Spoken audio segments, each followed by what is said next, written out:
I thought I had married the love of my life. The ceremony was simple, but every detail felt eternal. I remember looking into his eyes at the altar and thinking, we made it.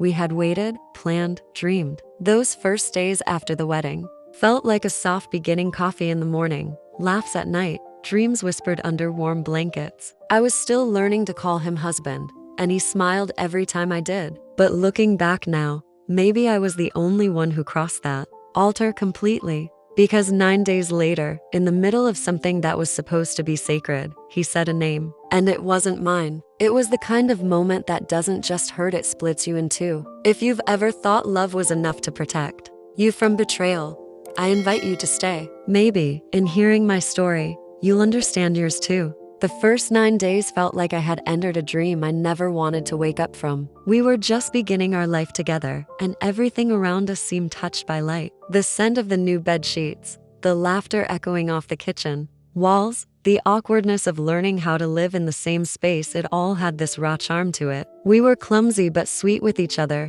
trying to align our habits, our sleep rhythms, our morning moods. He always took his coffee with 2 sugars and no milk, while I always forgot to refill the sugar bowl. He laughed every time. We made toasts at breakfast for no reason, like to the first Wednesday as husband and wife. It was silly, and it was beautiful. I remember how he would pass behind me in the kitchen and wrap his arms around my waist, pressing a kiss to the back of my neck like he couldn't believe I was really his. And I felt safe. I told myself, this is it. This is the love people write books about. But there was something else to something small at first. Something I didn't want to see. On the 3rd day, I woke up before him and saw his phone screen light up. A message. He turned it face down quickly and smiled like nothing happened. I brushed it off. He was mine now. He had chosen me. On day 5, we went to visit my mother. He seemed a little distant, checked his phone more than usual. But I thought it was just work. Starting life together means pressure, bills, figuring things out. I gave him the benefit of the doubt because I loved him. And when you love someone, you assume the best. On day 6, he forgot to kiss me goodnight. It sounds small, doesn't it? But it wasn't. It was the kind of thing that leaves a mark, not for what it is, but for what it isn't. And yet, I let it go. Because he was tired, because life was hectic, because I didn't want to be the wife who questions everything. Then came day 9, the day something cracked. It had been a long day, and we went to bed earlier than usual. The lights were off, and we whispered like teenagers in the dark. I was lying on his chest, feeling the warmth of his heartbeat beneath my ear. He was running his fingers through my hair slowly, softly, saying all the right things. Things like, I'm so lucky, and you're everything I needed. And I believed him, until the moment shifted. He whispered something else, something quiet, so quiet I thought I had misheard. But my body heard it. It stiffened before my brain could catch up. One word, one name, not mine, Raquel.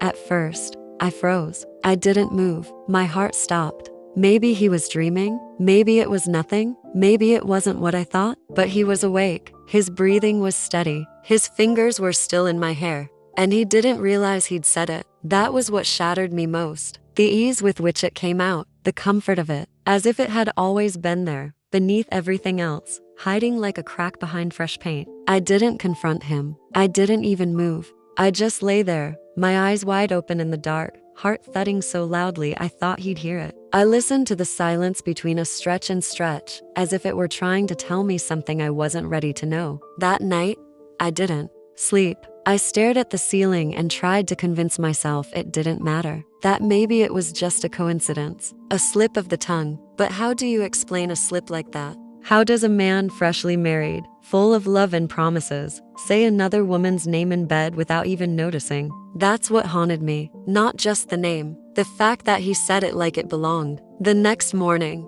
he was normal, smiling, making pancakes, kissing my forehead. I watched him like I was watching someone I didn't recognize. Every movement, every smile, felt like it belonged to a stranger I had once loved. And I kept hearing it, Raquel, over and over again in my mind. I didn't ask. I couldn't, because I knew, deep down, I knew something had begun to crack. Not loudly, not explosively, just a quiet, deep fracture that would never truly go away. 9 days after the wedding, the fairy tale paused, and I was left wondering if it had ever been real in the first place. I didn't say anything for the first few days. I carried that name inside me like a stone pressed against my chest, heavy and cold, growing sharper every time I tried to breathe around it. I smiled when he looked at me. I kissed him back when he leaned in. I laughed at his jokes and held his hand like nothing had changed, but everything had. I was no longer just a wife, I had become a woman unraveling in silence. Every time he touched me, I remembered how easily his lips had formed that name, how softly he had let it slip, as if it belonged there, between us. Raquel. I didn't know who she was yet, but the name had already found a place in our marriage, like an invisible guest seated right between our bodies, watching, listening. I tried to convince myself it was meaningless, that maybe it was a mistake from his past, a leftover from dreams, an echo of someone he once knew. But I couldn't unknow it. I couldn't unhear it. I began to replay every detail of that night like scenes from a movie, what we said, how we touched, the way he looked at me when he whispered sweet things. I was searching desperately for a sign that he was still mine. But the more I searched, the more I found silence where certainty used to be. I started to doubt everything. Had I missed the warnings before we married? Were the small disappearances and vague explanations during our engagement not random, but carefully managed lies? The name Raquel took root in my mind, and with it came 1,000 versions of her. Was she beautiful? Was she someone he knew from work? Was she someone he loved before me, or worse, someone he still loved? Every version of her hurt, and every version of her felt closer to him than I did. He didn't notice that I had stopped sleeping. He didn't notice how I lingered in the bathroom longer, how I stared at my own reflection and asked myself who I had become. The woman in the mirror looked like me, but her eyes were full of questions, and her lips were pressed together like someone trying not to break.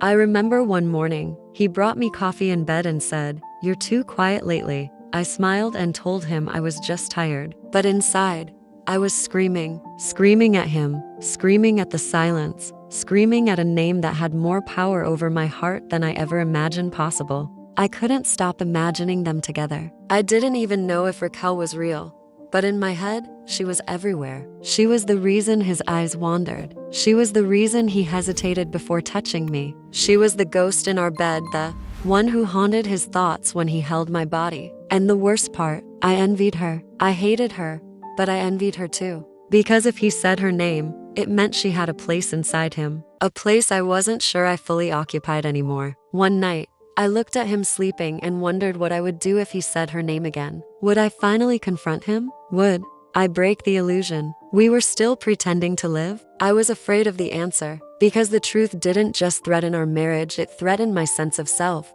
I had promised forever to a man who might be holding a secret so close to his heart that not even vows could shake it loose. And yet, I stayed silent, because silence felt safer than truth. Because as long as I didn't ask, I could still pretend we were okay. I could still wear the ring and believe it meant what it was supposed to mean. I told myself I needed time to think, time to understand, time to find proof, even though the proof had already been whispered into my ear, like a curse. I began to write her name on scraps of paper when I was alone, just to see it, just to strip it of its mystery. Raquel. I would stare at the letters like they were a code, a puzzle I needed to solve to protect myself. But every time I wrote it, it felt more real, more dangerous. I wanted to believe he loved me, that he chose me, that marriage had changed him. But how could I believe that when, in the most intimate moment between us, his soul had called for someone else? A name doesn't just escape like that. Not in that moment. Not when your heart is full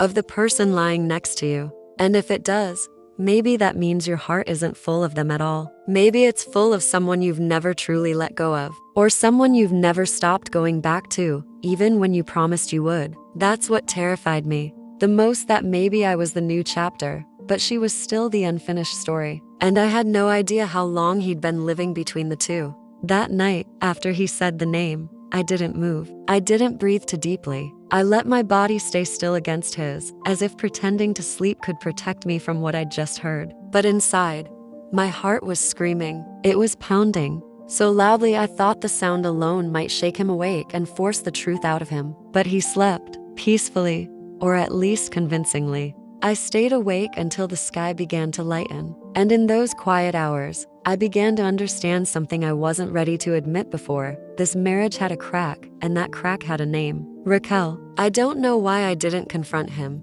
I think part of me was terrified of hearing him confirm what I already feared, that there had been someone else, that maybe there still was. I wasn't ready for that kind of honesty, not from him, and especially not from myself. I had just gotten married. I still had my dress hanging in the back of the closet. My bouquet was drying on the windowsill. There were unopened gifts in the corner of the living room with ribbons and tags that said "to the happy couple," and yet I didn't feel happy. I felt hollow. I got up early that morning, moved through the house like a stranger. I didn't cry, not yet. I just drifted. I made coffee, fed the cat, folded a blanket on the couch like nothing had happened. When he walked in, hair messy, smiling sleepily, he said, "Morning, love," and kissed my cheek. I smiled back. I don't even know how, but I did. That smile felt like the first real lie in our marriage, the first of many I feared. He didn't notice my silence, or maybe he did, but chose to ignore it.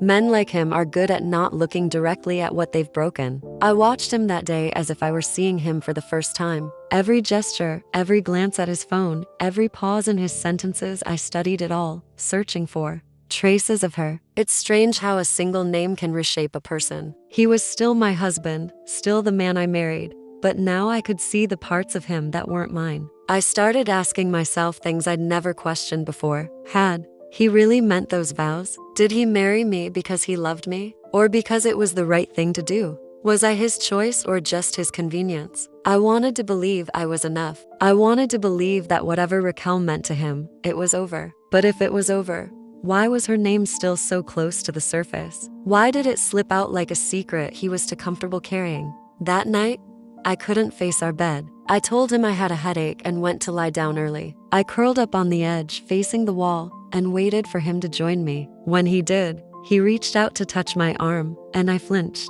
He asked if I was okay. I said I was just tired. And maybe I was tired of pretending, tired of doubting, tired of loving someone who might not be loving me back in the way I thought he did. He fell asleep fast, his breathing slow and even. I lay there with my eyes wide open, counting the seconds between each breath, wondering what it would feel like to be her, to be Raquel, to be the one whose name stayed on his lips without guilt. I imagined her face, her voice, the way she might laugh at his jokes, or touch the back of his neck the way I did. I imagined what they had shared before me, or worse, what they might still be sharing behind my back. That night, I allowed myself to cry, silently, into the pillow. I didn't want him to hear. I didn't want him to know he had hurt me, not because I wanted to protect him, but because I wanted to protect what was left of myself. My tears weren't just about him. They were about everything I had allowed myself to believe, about the dream I had built in my head and the quiet way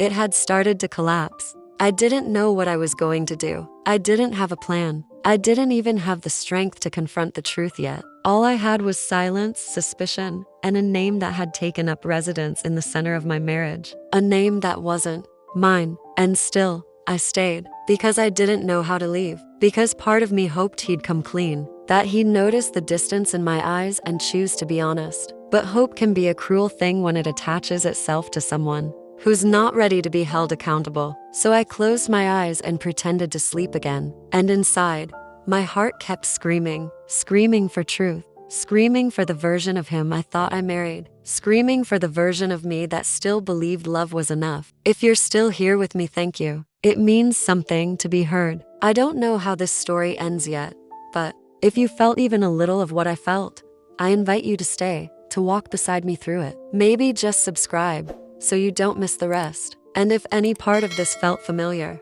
don't be afraid to share it or leave something in the comments. Sometimes the only way we survive the silence is by hearing another voice answer back.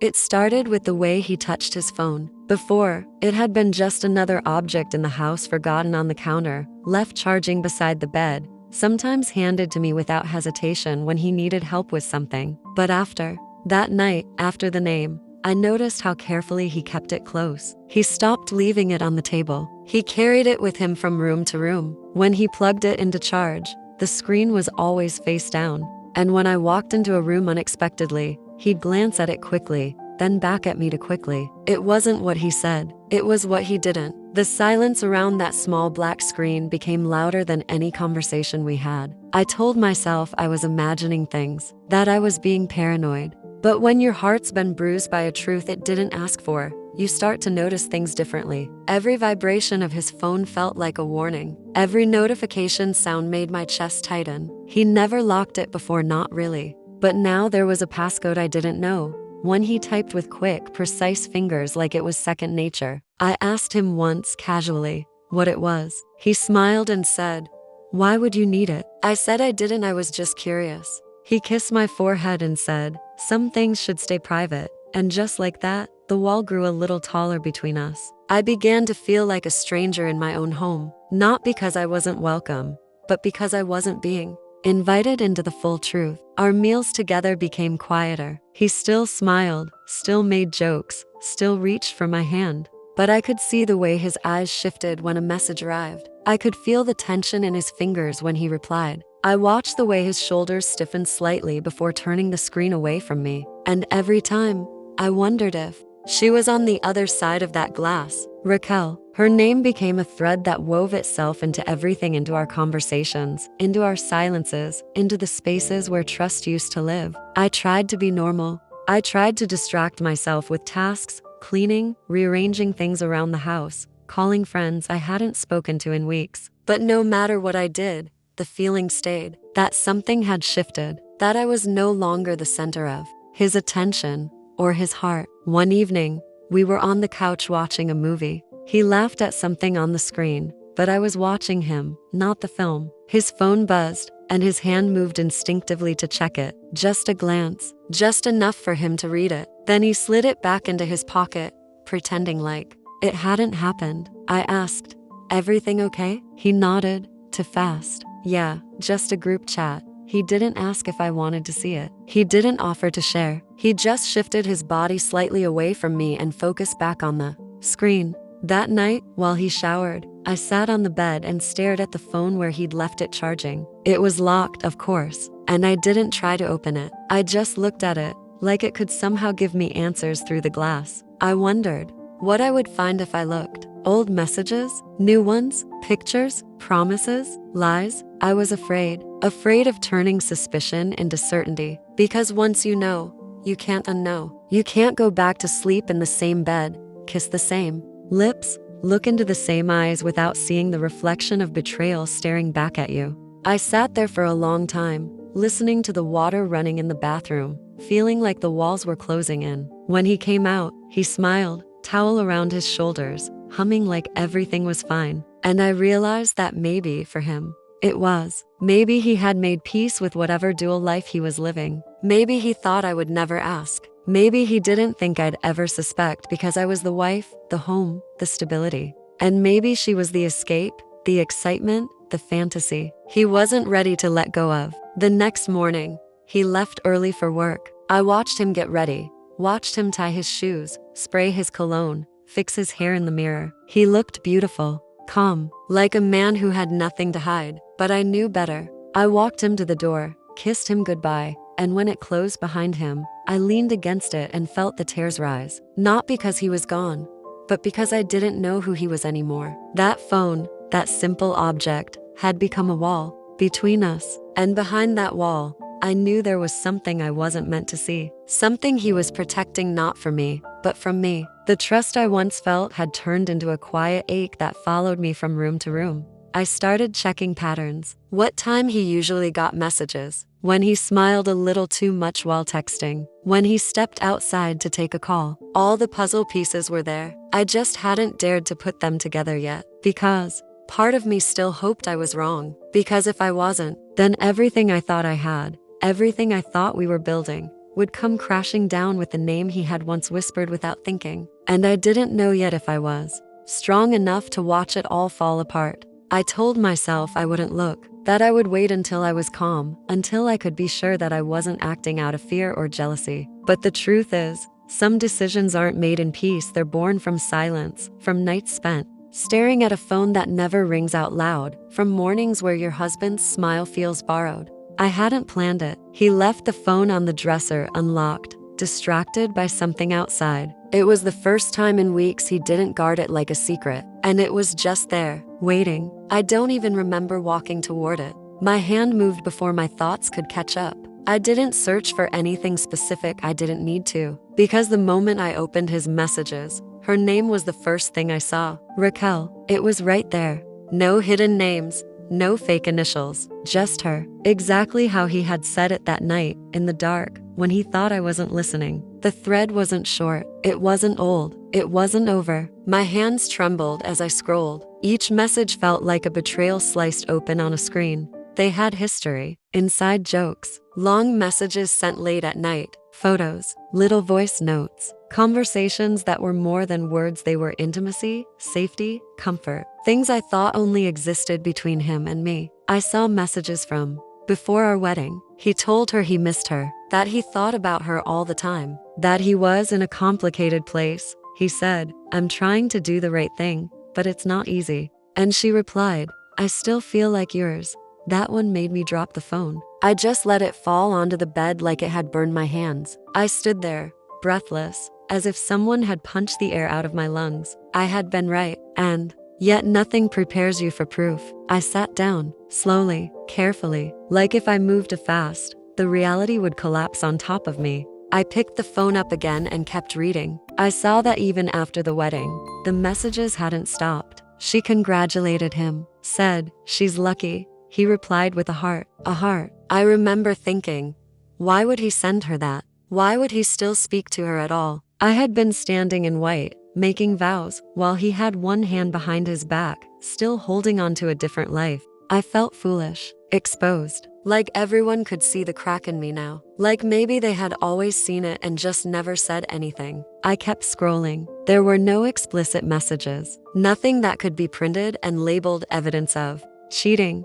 But emotional betrayal doesn't need skin, it needs secrecy. And he had built that world with her, quietly, while I cooked dinner, while I folded laundry, while I waited in bed for him to finish work. He had shared things with her about his day, his thoughts, even complaints about our life. I read one where he said, "Sometimes I feel like I made the safe choice, not the right one." I felt sick. I didn't cry right away. I just sat there, the phone cold in my hands, and stared at the wall. Everything around me looked the same: the curtains, the photo frames, the gift boxes we still hadn't unpacked, but the room was no longer mine. It felt like I was inside someone else's story, someone else's marriage. I put the phone back exactly where I found it, closed the messages, locked the screen. When he walked in a few minutes later, he kissed the top of my head and asked what I was doing. I said I was just resting. He didn't notice anything. Or maybe he did, and chose to pretend, just like I had done all those nights before.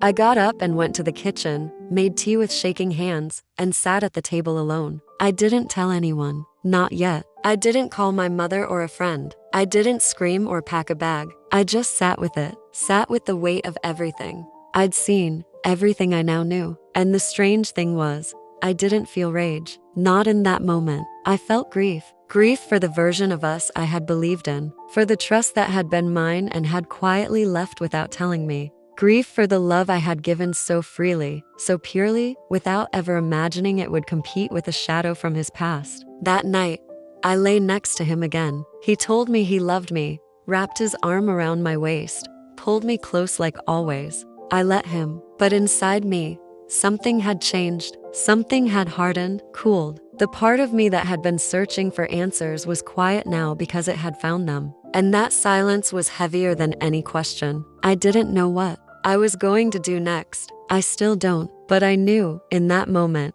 that the love I had believed would protect me had been shared with someone else. And that realization would never leave the room again. He didn't know that I knew. That became the quiet rhythm of our days, the things I carried, and the things he believed I didn't see. I watched him more carefully. I paid attention to his silences, his words, the way he avoided looking me in the eye when I asked simple questions. There was nothing dramatic anymore. No loud fights, no confrontations, just the ache of knowing. The quiet turned into my second skin, and it made everything feel heavier. I still made dinner. I still laughed when his friends came over. I still posted our pictures like everything was fine. Because sometimes, the hardest thing to do is admit that the person you trusted most has already left you emotionally, even if he still sleeps beside you every night. I waited for him to change. I thought maybe, just maybe, he would choose me again, that he would delete the messages, block her, come to me one evening with open eyes and a trembling apology.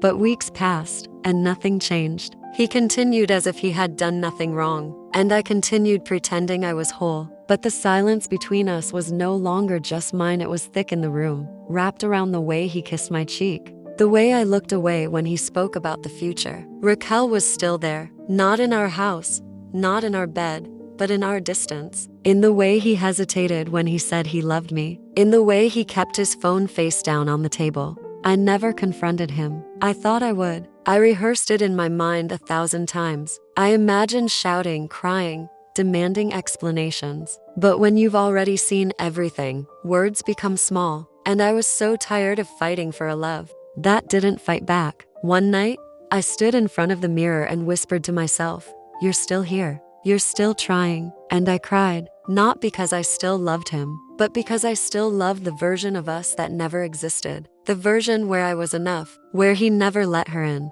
I wanted to leave, but I didn't know how to walk away from a life I had just built. It felt unfair, like being pushed out of a home I had spent years imagining. I didn't want to be the one who gave up, but staying began to feel like a slow erasure, like I was disappearing in front of my own eyes. And so, little by little, I started to rebuild myself quietly. I went back to writing. I spent time alone. I remembered who I was before I became someone's wife. I didn't do it for revenge. I did it because I needed to hear my own voice again, because I had been whispering for too long. He never asked if I was okay. He never noticed that I stopped reaching for his hand in the dark. Or maybe he noticed, but didn't have the courage to ask why. And that was the final wound, realizing that the man who once promised to protect my heart now pretended not to see it breaking. I still don't know what tomorrow will look like. I don't know if I'll wake up and finally pack a suitcase, or if I'll stay a little longer, watching the pieces fall until there's nothing left to hold. But I know one thing, I am no longer blind. I see him clearly, and I see myself again, too. And maybe that's where the healing begins. If you've come this far with me, thank you. These words weren't easy, but they are mine. And if my story touched something inside you, I ask, please subscribe to this channel, not just for me, but to keep these voices alive, to make sure no pain like this ever fades into silence again. Leave a comment if you've ever carried a wound you weren't allowed to show. Share this with someone who needs to know they're not alone. And if you want to hear more stories like mine, I invite you to explore the playlist. Each one is a breath from someone who survived. The link is in the description and in the pinned comment. We keep going together.